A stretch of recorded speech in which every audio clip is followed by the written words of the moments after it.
Invisibility Tactics. The world doesn't reward intelligence. The world rewards influence.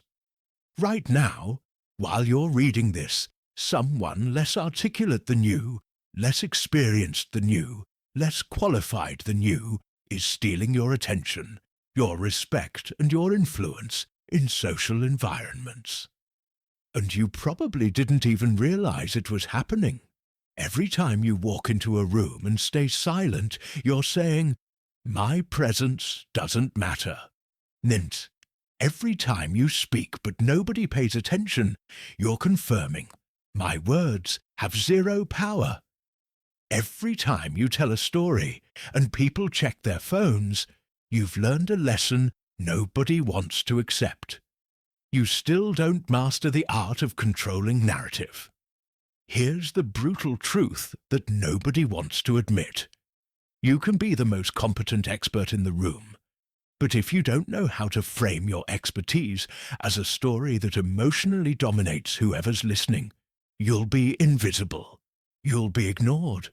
You'll be replaced by someone who knows exactly what Machiavelli learned 500 years ago in Renaissance Italy. Whoever controls the narrative controls perception. Whoever controls perception controls power. This isn't manipulation. This isn't dishonesty. This is simply understanding how the human mind actually works, not how you wish it worked. People don't decide based on facts. They decide based on stories. They don't trust data. They trust whoever can make them feel something. And the moment you learn that dynamic, you'll never be invisible in a social environment again. This video will reveal the 6 ruthless techniques of personal narrative that make you naturally the center of attention. Not by accident, not by luck, but through psychological engineering that almost nobody understands. These aren't suggestions. They're laws of power that Machiavelli observed in Renaissance politics, and that work exactly the same way today in boardrooms, meetings, relationships, and social media. Machiavelli's Renaissance context. Machiavelli lived in an era where the ability to tell the right story to the right person was the difference between having political power and being completely invisible. He watched princes fall not because they were incompetent, but because they lost control of the narrative circulating about them. He also saw how certain princes, even mediocre ones, maintained absolute power simply by mastering the art of positioning themselves as characters in a story people wanted to believe. Machiavelli understood this. Men in general judge more from appearances than from reality. Everyone sees what you appear to be. Few experience what you really are. The appearance you create through a masterfully constructed personal narrative is your social reality. That's not unfair. That's simply how power works. Now, I want you to drop this affirmation in the comments. I refuse to be psychologically dominated by others. I choose power over passivity. 1. The predator tells stories. The victim shares facts. Let's start with something uncomfortable. When you walk into a conversation and start listing your accomplishments, your qualifications, your results, you're sharing facts. When someone more experienced shows up and makes those people feel something about your accomplishments, through a narrative structure that makes them part of a larger story, that person is psychologically dominating the room. The difference is fundamental. One is a report. The other is a strategic weapon. How many times have you walked into a conversation and listed your accomplishments, only to realize nobody seemed impressed? How many times have you seen someone less qualified than you get more admiration simply because they knew how to tell an engaging story? Have you ever stopped to analyze why that happens? Here's what happens when you share facts. People listen with the rational side of their brain. They analyze, compare, criticize. People need to process information. While they're processing, they lose focus. People question the truthfulness. Automatic skepticism emerges.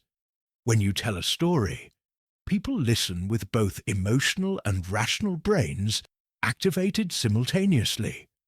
When someone is emotionally involved in a narrative, critical resistance drops dramatically. The story stays in memory. Facts forgotten within 48 hours.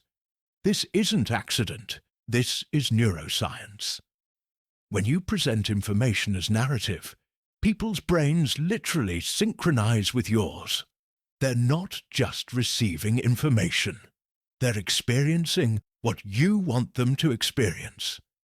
Machiavelli was clear. Men are driven more by illusion than reason. He wasn't saying this to condemn humanity.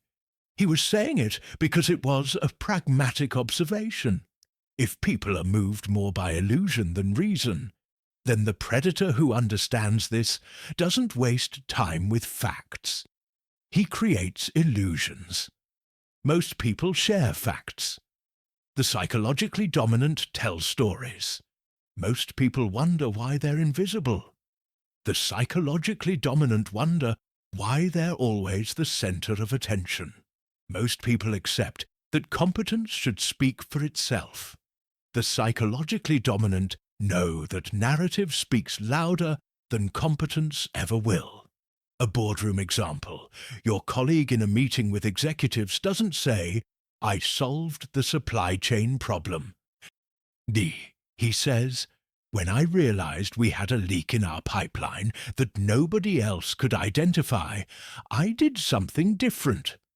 While everyone looked at the obvious, I asked, what if the problem is somewhere nobody's looking? And that's exactly where I found the fracture. The solution didn't come from working harder. It came from thinking different. Now, when that executive leaves the meeting, he doesn't remember the problem solved. He remembers who thinks different. And guess who gets promoted? Facts communicate information. Narratives communicate identity. And identity is what generates power. You can be competent in silence, or you can be psychologically dominant by being competent through a story. One makes you invisible. The other makes you irreplaceable. I want you to drop this affirmation in the comments. I control narratives, therefore. I control realities. 2. Strategic framing. The same event, two different powers. This is where things become operational. Two men face exactly the same career difficulty. One loses his job. The other was forced to become an entrepreneur. Same situation, completely different framings. Which story would you believe? Which person would you respect more? Machiavelli observed this in Princes. It wasn't what happened that determined power. It was how you told what happened that determined whether you stayed in power or were destroyed politically. When something goes wrong in your life, do you immediately assume the victim narrative? Or do you reframe it as a test, a lesson, a strategic redirection? Which narrative would you believe about someone, the victims or the strategists? Strategic framing works because the event is neutral. Only its meanings are charged with emotion. When you provide a frame, you become the interpreter of reality for whoever's listening. If you don't frame the narrative, someone else frames it for you, and probably in a way that damages your position. Here's the psychological mechanism. The human brain hates ambiguity. It needs a frame to make sense of an event. If you don't provide a frame first, and with authority, the audience will accept the first available frame, which could be completely contrary to your interests. It is better to be feared than loved if you cannot be both. doesn't mean be cruel. It means be the type of person whose narrative is so dominant that nobody dares reframe it. You control how your story is told because you already told it first, with authority. Someone sharing failure verbally. I lost everything. My business failed. It was horrible. Someone framing failure strategically. I built a business in a market that wasn't ready. While most would have just backed away, I learned more from that failure than from 10 successes. Now that I understand what doesn't work, I'm building something much bigger. That failure was actually my unpaid master's degree. Suddenly, you're not a failure. You're a strategist who learned through experience. You didn't lose. You invested in market education. In a romantic context, when your partner asks about your ex, you don't say, "That ended because she cheated on me." You frame it as, "That relationship taught me what I absolutely won't accept anymore. It was the filter that gave me clarity about what I really want in a partner. I'm grateful for that experience because it brought me to you." On social media, you're not someone who got cancelled or who received criticism. You're someone who generated enough conversation to be noticed. Completely different framing. Completely different power. It's not what happens that matters. It's the narrative you weave about what happened. And when you dominate that narrative before anyone else does, you don't just survive, you ascend. I want you to drop this affirmation in the comments. I control my framing. Therefore, I control my reality. 3. The architecture of transformation through conflict. Nobody wants to hear about someone perfect. Nobody believes in perfection. But when you share a struggle, when you reveal the internal conflict you overcame, suddenly you become real.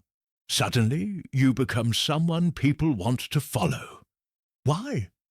The most powerful stories aren't about success. They're about transformation. And transformation always begins with conflict.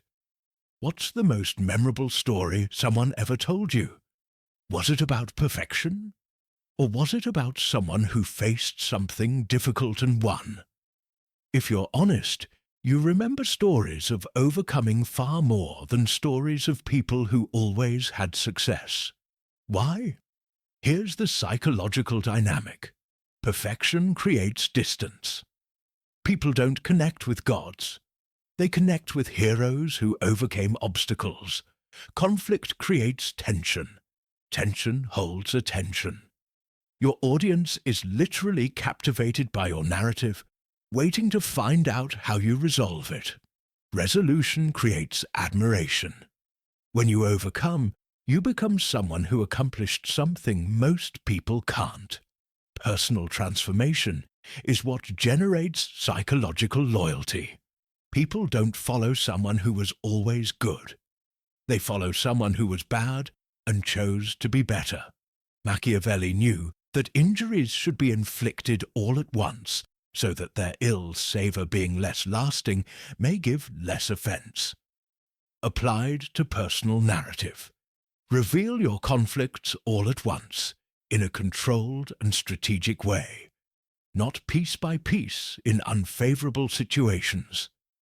When you control how the conflict is revealed, you also control how it's interpreted. The weak narrative, I was always successful. I always had everything under control. The dominant narrative, I was toxic. I was arrogant. I destroyed relationships because I thought I had all the answers. And then something happened that forced me to look in the mirror. It took time to accept that I was the problem. But when I did, everything changed. Because now I'm not faking being perfect. I'm actually being better. Which story would you believe? Which person would you want to work with? An entrepreneur doesn't just say, I built a multi-million-dollar business. He says, "My first business failed because I was too impulsive. I made emotional decisions, not strategic ones. I wasted money I didn't have. But that failure taught me a lesson no MBA could teach. I learned to separate ego from logic. And when I applied that lesson to my second business, everything changed. Suddenly you're not just someone successful. You're someone who learned through failure. You're someone trustworthy because you proved you can change. Transformation stories are 10x more powerful than consistent success stories, because transformation proves you choose who you become. And when people see someone who continuously chooses to be better, they see someone worth following. I want you to drop this affirmation in the comments. My greatest strength is my capacity to transform. 4. Strategic self-insertion. You as solution, not protagonist. Here's the technique almost nobody understands. You don't need to be the protagonist of the story you're telling to dominate attention. You need to be the solution of the story. You need to be the revelation that transforms how the audience sees itself. The difference is subtle, but the power is exponential. When you tell a story, do you talk about yourself, or do you help other people see themselves? Are you sharing an accomplishment, or revealing a truth that makes the audience feel seen, understood, challenged? When you place the audience at the center of the story, they no longer hear you. They see themselves in the narrative. When people see themselves in a story, they feel understood by whoever placed them there. Understanding generates admiration. Admiration generates influence. The mechanism is psychological and profound. When you say, "I did X, Y, Z," people hear about you. When you say, "You're probably making the same mistake I used to make," which is specific mistake, and here's what I discovered. People listen to themselves. And they pay attention because you validated them. The prince controls not the wise, but the obedient. But here's the secret Machiavelli really understood. You don't control people through obedience. You control through recognition. You recognize who they really are, and they become yours. Self-centered. I discovered this strategy, and now I'm incredibly successful at networking. Audience-centered. You're probably making the same mistake I made. You walk into networking events trying to sell yourself, and every time it fails. Because when you start talking about yourself, people feel like targets, not people. But when you start asking about people, listening genuinely, and then sharing how you helped someone in a situation similar to theirs, suddenly you're not a salesman. You're someone who understands their world. Which approach makes you seem more competent? Which makes you memorable? In a corporate presentation, you're probably feeling overwhelmed with change in this department. You're probably questioning whether you can keep up. That feeling you're having right now, I had it too. And I discovered the reason wasn't incompetence. It was that I was waiting for someone to teach me. So I started teaching myself. And when I did, everything changed. Suddenly, you're not someone giving instructions. You're someone who understands what your audience is going through. You become the center of attention, not by talking about yourself, but by talking about the audience in a way they've never thought about themselves. When you make people see themselves differently, you become indispensable in that new vision. I want you to drop this affirmation in the comments. I recognize people. Therefore, people recognize my power. 5. The psychology of strategic silence. Silence is the most underestimated weapon of whoever wants to dominate a room. Anyone can talk. Few people can stay silent at the right moment. When you master the timing of your presence, when to speak, when to listen, when to let silence answer, you're no longer participating in conversations, you're orchestrating them. Have you ever observed someone who walks into a room and without saying anything initially, captures everyone's attention when they finally speak? How does that person do it? The answer is timing. That person understands a fundamental truth. Value is created through scarcity. When you speak less, your words are worth more. Here's what happens psychologically. People who talk constantly are ignored. Their brain becomes background noise. People who speak strategically are heard, because each word seems to carry weight. When someone stays silent while others talk, the narrative created is, this person is confident enough not to fill the void. Confidence created through silence is perceived as genuine, because you're not trying to prove anything. You're simply being. And when you finally speak after strategic silence, the entire room leans in to listen, because you've created anticipation. Machiavelli observed that injuries should be inflicted all at once. Applied to timing, when you speak, speak once with complete authority. Don't repeat, don't justify.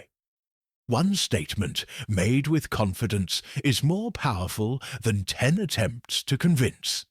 Weak person walks into a room, wants to prove their value immediately, talks constantly, justifies their ideas repeatedly, seems desperate for validation.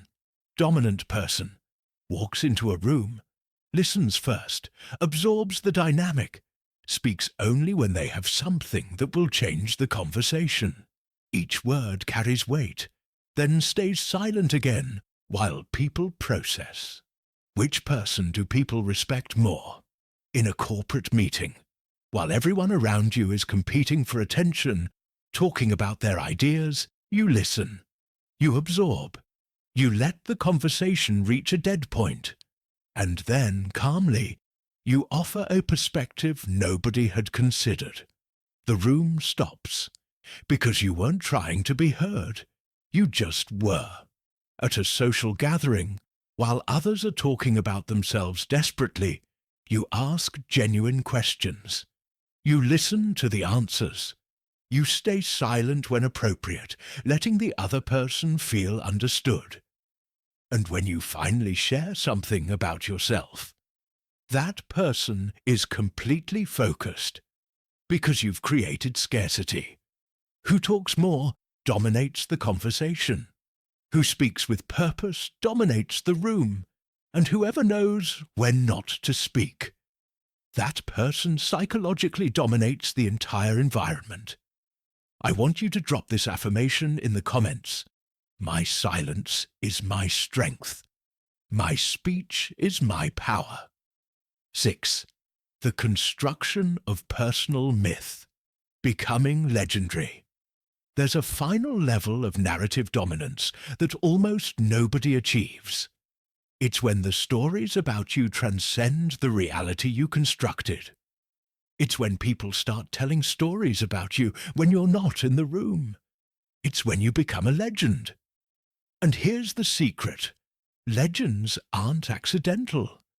They're built strategically through consistent narrative, repetition of certain themes, and obsessive commitment to a specific identity. What's the story people tell about you when you're not in the room? If you don't know, it's because you didn't control that narrative. And if you didn't control it, someone else is telling it, and probably in a way that doesn't serve your interests. Building personal myth works through thematic repetition. You choose what your central quality is: strategist, creator, protector, revolutionary. And every story you tell reinforces that theme. Consistent evidence.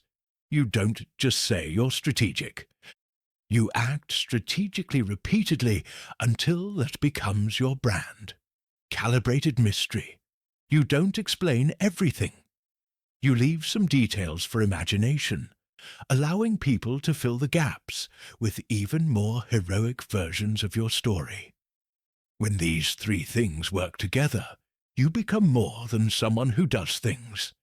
You become a type of person, and types of people are remembered. Types of people generate power. It is better to be feared than loved if you cannot be both. Nay, but applied to personal myth. It's better to be remembered as someone formidable than to be forgotten as someone competent. Because the myth people tell about you is your most lasting power. Ordinary person. Does good work, but nobody outside their immediate context knows who they are. Their stories aren't told. Legendary person. Does good work and teaches how, inspiring other people to tell stories about them. Their stories take on a life of their own. They become bigger than reality. Which type leaves a legacy? Steve Jobs built a myth, not just through products. He built it through consistent narrative. The revolutionary who saw what nobody else saw. Every presentation, every statement reinforced that theme. Until it wasn't just true, it was legend. When he died, the legend was so powerful it endured. An entrepreneur who builds a myth of the person who transforms impossibilities into realities, and then consistently fulfills that promise. That person isn't just competent. That person is legendary. And when opportunities appear, they run towards the legend, not towards the competent nobody. You can be excellent and invisible, or you can be good and legendary. The difference isn't the quality of work. It's the quality of the narrative you built about who you are. I want you to drop this affirmation in the comments. I am not invisible. I am legendary. The unforgettable architect. If you don't master personal narrative, someone else is telling stories about you, and probably in a way that damages your position. This isn't about being slick or dishonest. This is pure psychology. The world doesn't reward anonymous competence. The world rewards those who can make people feel something when they hear your name. You can spend years refining your expertise, becoming better in your field, accumulating extraordinary results. But if those results aren't framed through stories that psychologically dominate whoever's listening, you remain invisible. And invisibility is the quietest form of failure. Those who understand personal narrative as a psychological weapon, not as a trick, but as a legitimate tool of power, those are the ones who ascend. Because they don't wait for work to speak for itself. They ensure the story about the work speaks even louder. Stop being invisible. Stop assuming competence is enough. Stop sharing just facts and start building narratives. Start being strategic about your identity. Start choosing who you want to be remembered as, and then build every story toward that legend. Start understanding that silence isn't weakness. It's strength. That conflict isn't failure. It's transformation. That you're not the supporting character in your own life. Machiavelli understood this 500 years ago when he observed princes. It wasn't the most competent prince who stayed in power. It was the one who could make people feel he was invincible. The one who built narratives so dominant that reality conformed to those narratives. Machiavelli was teaching that you are the author of your own story, or you'll be a character in someone else's. The world doesn't need more competent people working in silence. The world needs people who understand that their competence is only half the equation. The other half is your ability to make people want to believe in you, follow you, promote you. And that half, that comes from narrative. Remember one thing from this message. You are the narrator of your life. Start narrating with intention. Start telling stories that make you naturally become the center of attention, not by accident, not by luck, but because you understand how attention actually works. If this video opened your eyes to how narrative is the true currency of power, hit that like button. Share it with someone who needs to stop being invisible, and subscribe to this channel, because we're going to keep having these conversations about psychological dominance that nobody else is willing to have. Master your narrative. Control your perception. Become legendary. Now, I want you to drop this final affirmation in the comments. I refuse to be psychologically dominated. I control my narrative. I am unforgettable.